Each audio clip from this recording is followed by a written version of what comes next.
Une maison pas tout à fait comme les autres. La maison de l'initiative, une structure d'appui et d'accompagnement pour les entrepreneurs souhaitant travailler autrement tout en encourageant le développement économique et social, comme nous l'explique la responsable. On est une entreprise de l'économie sociale et solidaire, donc sous forme de statut coopératif, on est une SCOP, mais on n'est pas une SCOP de métier, comme traditionnellement c'est le cas, les SCOP du bâtiment, les SCOP de l'infographie, etc. On est une SCOP qui, en son sein, va réunir aujourd'hui 45 associés entrepreneurs sur des métiers différents.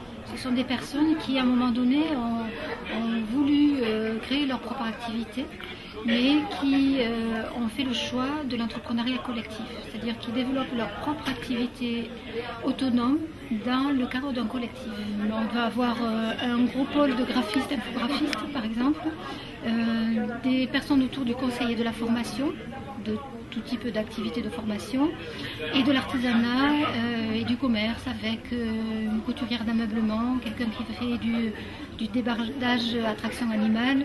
Aujourd'hui, on encourage les gens à créer leur propre emploi, souvent par défaut d'emploi salarié. Nous, on va proposer à ces personnes de ne pas être toutes seules.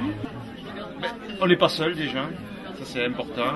Ensuite, je sais pas, on a besoin d'un conseil. Ils sont là, ils répondent. Voilà. Comptabilité, le secrétariat, super.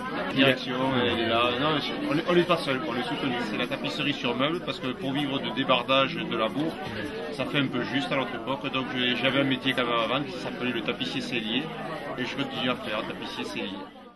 Un dispositif humain mis en place sur le partage des moyens. Au départ, un accompagnement à la création d'entreprise.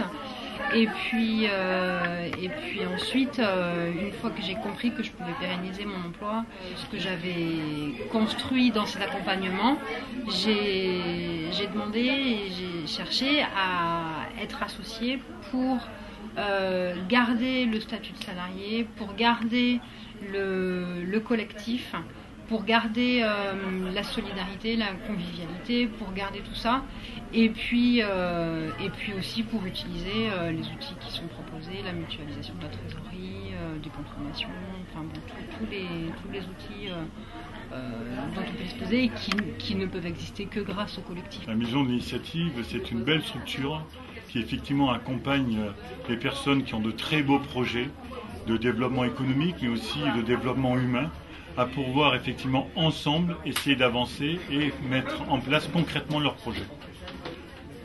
Pour moi, c'est une structure qui est à l'écoute effectivement, entre autres, et en grosse partie donc des femmes qui ont besoin effectivement d'être soutenues dans leur démarche. Et elles ont prouvé depuis maintenant 18 ans tout le travail qu'elles ont pu faire, tout le travail coopératif qu'elles ont pu faire et les résultats qu'elles ont eu effectivement.